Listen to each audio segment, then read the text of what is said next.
বন্ধুরা, তোমরা রাত্রে ঘুমোতে যাওয়ার আগে আর সকালে ঘুম থেকে উঠে অবশ্যই ভগবান শ্রীকৃষ্ণের বাণী শোনো। এতে তোমার জীবন বদলে যাবে। শ্রীকৃষ্ণ বলেন, যখন মানুষ নিজের জীবনের গভীরে প্রবেশ করে, বাইরের কোলাহল থেকে সরে গিয়ে নিজের অন্তরে তাকায়, তখন এক গভীর সত্য অনুভব করা যায়। আমরা জীবনে কত কিছু চেয়েছি, কত স্বপ্ন দেখেছি, কত পরিকল্পনা করেছি।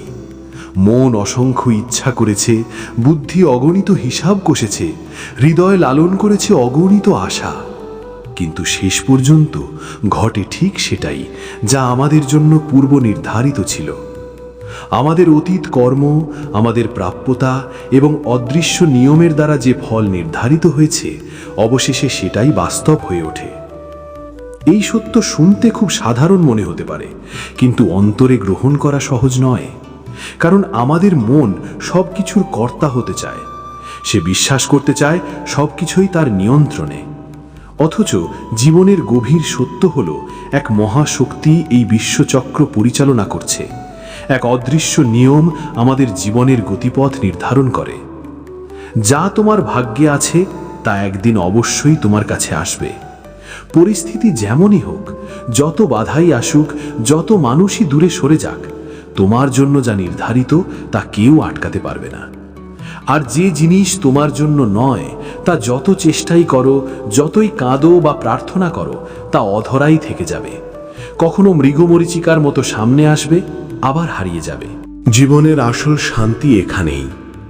মানুষ তার কর্তব্য নিষ্ঠার সাথে পালন করবে, সর্বোচ্চ চেষ্টা করবে, কিন্তু ফলের উপর অধিকার দাবি করবে না।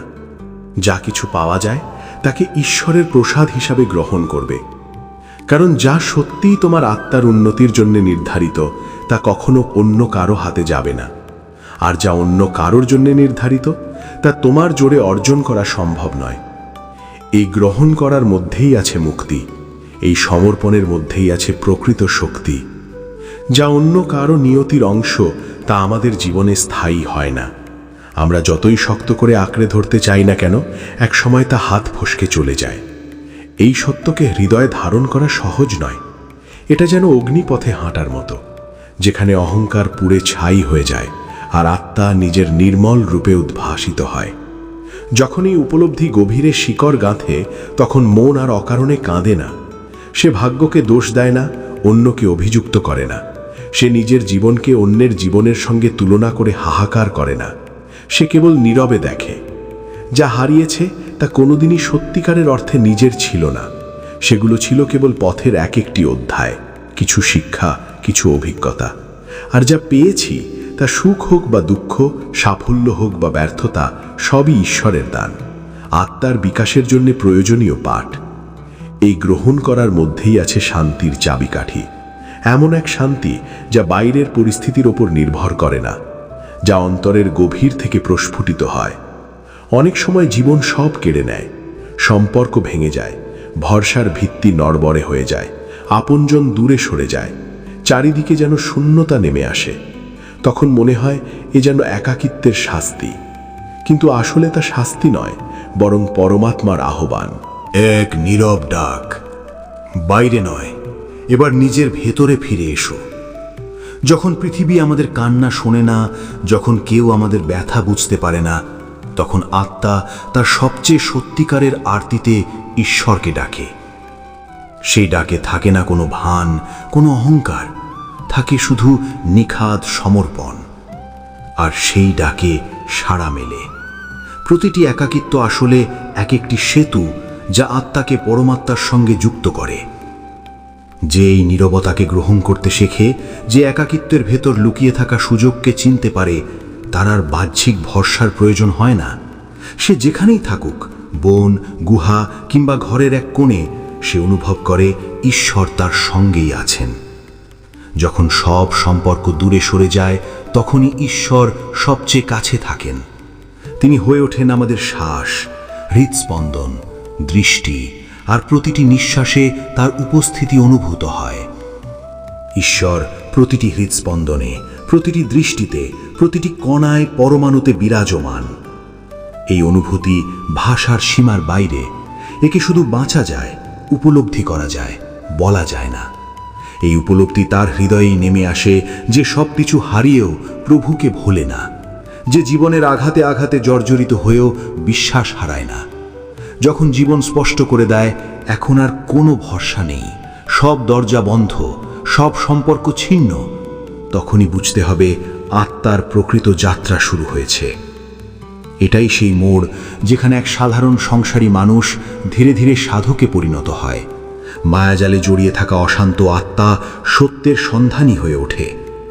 যখন কোনো প্রিয় বস্তু হাতছাড়া হয়, কোনো সম্পর্ক ভেঙে যায়, কোনো বড় সুযোগ হারিয়ে যায় বা কোনো প্রিয় মানুষ জীবন থেকে সরে যায়, তখন আমরা প্রায়ই সেই বেদনা বুকের ভেতর বেঁধে রাখি। এই উপলব্ধি শান্তির দরজা খুলে দেয়। এই জ্ঞানই সন্তুষ্টির পথ দেখায়। যখন জীবন থেমে গেছে বলে মনে হয়, যখন সব দরজা বন্ধ, যখন সামনে কোনো পথ দেখা যায় না, তখন ভেতর থেকে এক নীরব স্বর ভেসে আসে, আরও একটু অপেক্ষা করো, আরও একটু ধৈর্য ধরো। অপেক্ষা মানে সময় নষ্ট করা নয়, অপেক্ষা মানে বিশ্বাসের সাধনা। বাইরে হয়তো কিচ্ছুই ঘটছে না, কিন্তু ভেতরে গভীর পরিবর্তন চলতে থাকে। কারণ যা তোমার জন্য লেখা আছে তা কখনো হারিয়ে যাবে না, কেউ তা ছিনিয়ে নিতে পারবে না। তোমার আত্মার সত্যিকারের আহ্বান, তোমার হৃদয়ের গভীর প্রার্থনা, সেগুলো ঠিক সময়ই পূর্ণতা পাবে। তোমার অন্তরের যে গভীর ইচ্ছা তা শুধু মনের কল্পনা নয়, সেই আরতি সমগ্র ব্রহ্মাণ্ডে প্রতিধ্বনিত হয়। পরম চেতনা তা শোনে, আর যখন সঠিক সময় আসে, যখন সময় ও পরিস্থিতি পরিপূর্ণ হয়, তখন সেই উত্তর এমনভাবে আসে যা হৃদয় ভরিয়ে দেয়, আত্মাকে তৃপ্ত করে। অপেক্ষার প্রতিটি মুহূর্তে ঈশ্বরের পরিকল্পনা নীরবে কাজ করে। আমরা তা দেখতে পাই না, কারণ আমাদের দৃষ্টি সীমাবদ্ধ, কিন্তু উচ্চতর স্তরে কিছু গড়ে উঠছে, কিছু বোনা হচ্ছে, তোমার জন্য পটভূমি প্রস্তুত হচ্ছে। যখন সময় পূর্ণ হবে, যখন তোমার ভেতরের পাত্র পরিপক্ক হবে, তখনই তা এসে পৌঁছাবে।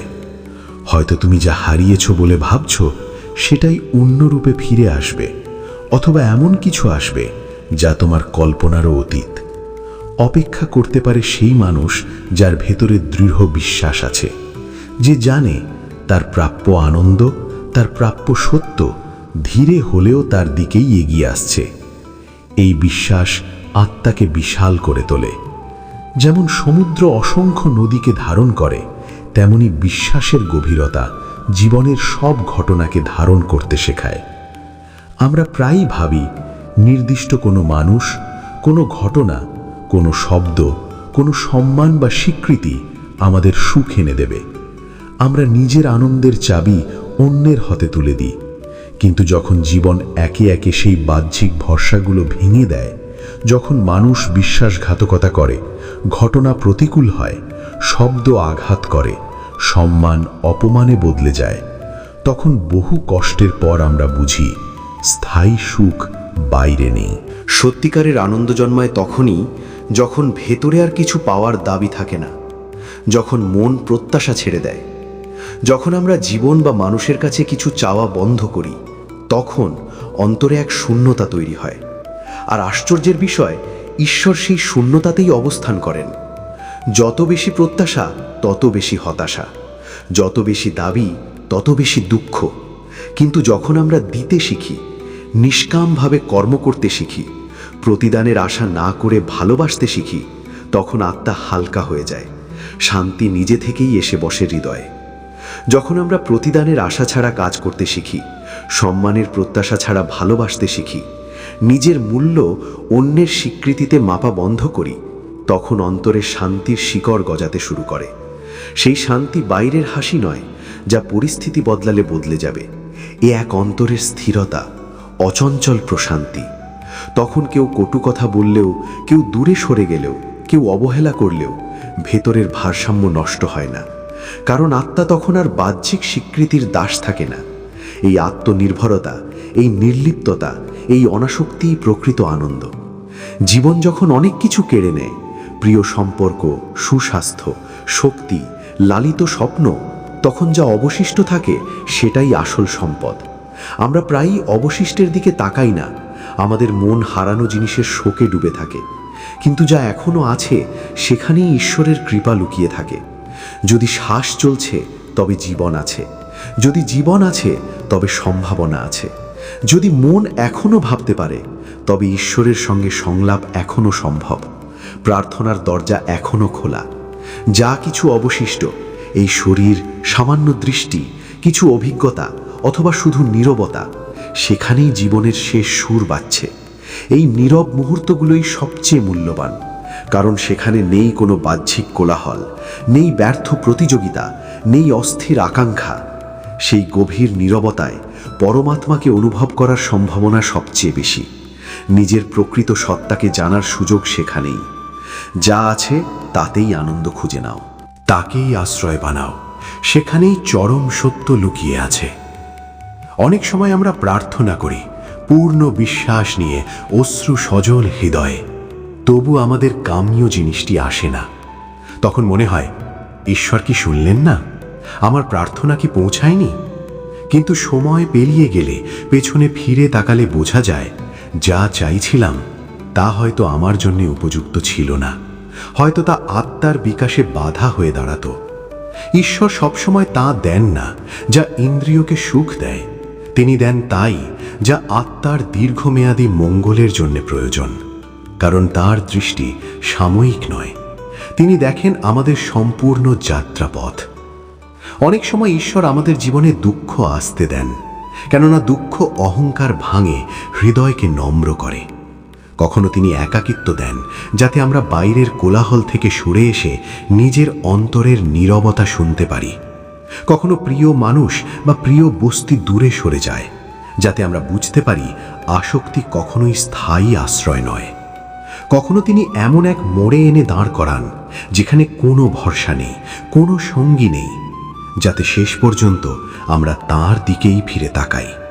এই জীবনের মধুর পরিকল্পনা। মন অস্থির হয়, কষ্ট পায়, কিন্তু আত্মা ধীরে ধীরে মুক্তির পথে এগোয়।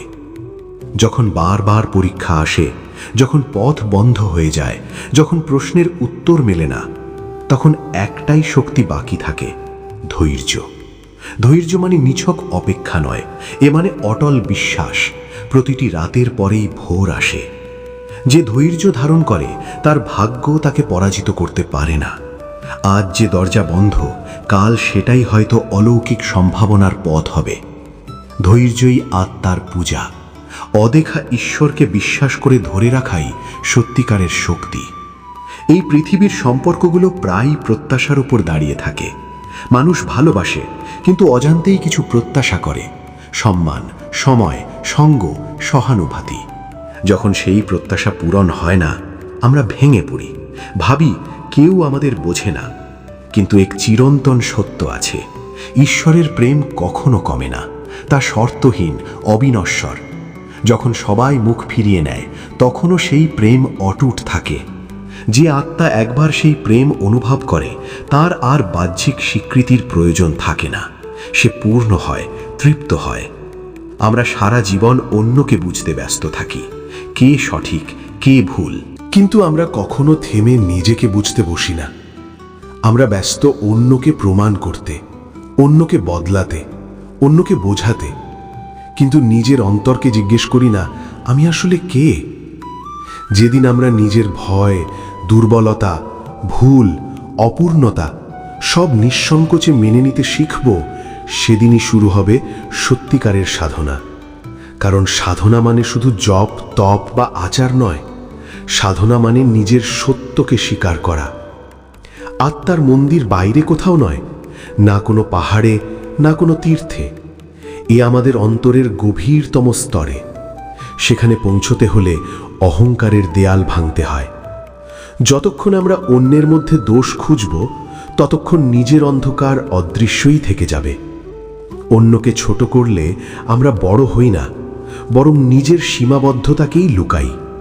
কিন্তু যেদিন নিজেকে গ্রহণ করব, ঠিক যেমন আছি তেমনভাবে, সেদিন অন্তরে এক অদ্ভুত শান্তি নেমে আসবে।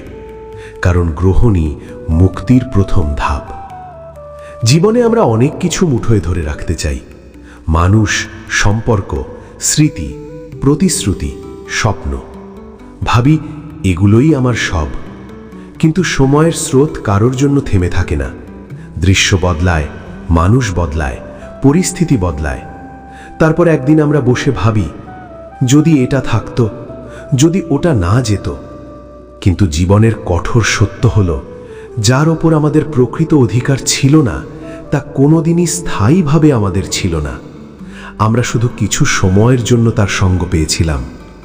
এই জগৎ আসলে পরিবর্তনের এক মঞ্চ। এখানে কেউ স্থায়ী নয়, কিছুই স্থায়ী নয়। সবই আসে আমাদের শেখাতে, গড়ে তুলতে, পরিণত করতে। তাই যা হারিয়েছ তাকে অভিশাপ নয়, কৃতজ্ঞতা জানাও, কারণ সে তোমাকে কিছু শিখিয়ে গেছে। যা আছে তাকে খোলা হৃদয়ে গ্রহণ করো।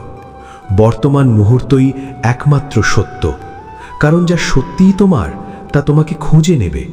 সময়, দূরত্ব, বাধা কিছুই তাকে থামাতে পারবে না। আর যা তোমার নয় তা শক্ত করে ধরে রাখলেও একদিন ফসকে যাবে। অনেক সময় আমরা যতই ব্যাখ্যা দিই, সম্মুখের মানুষ বুঝতে চায় না, কারণ বোঝা শব্দের উপর নির্ভর করে না, বোঝা নির্ভর করে হৃদয়ের প্রস্তুতির ওপর। তখন শব্দ অর্থহীন হয়ে যায়। তর্ক ক্লান্ত করে, প্রমাণ দেওয়া অপমানের মতো লাগে। সেই সময় নীরবতাই শ্রেষ্ঠ উত্তর। ভয়ের নীরবতা নয়, অহংকারের নীরবতা নয়, বোঝাপড়ার নীরবতা। যখন তুমি বাইরের কাছে বলা বন্ধ করো আর অন্তরে ঈশ্বরকে ডাকো, তখন নীরবতাই প্রার্থনা হয়ে ওঠে। এই নীরবতার মধ্যেই আত্মার সঙ্গে সংযোগ ঘটে। মৌনে কোনো তর্ক নেই, কোনো প্রত্যাশা নেই, কোনো অভিযোগ নেই, শুধু সমর্পণ আছে। আর সমর্পণ মানে হেরে যাওয়া নয়, সমর্পণ মানে বিশ্বাস যা হচ্ছে তা কোনো বৃহত্তর পরিকল্পনার অংশ। যা যাচ্ছে তা জায়গা করে দিচ্ছে নতুন কিছুর জন্য। সমর্পণই আত্মার সর্বোচ্চ অবস্থা। সেখানেই গভীরতম শান্তি, সেখানেই মুক্তির স্বাদ।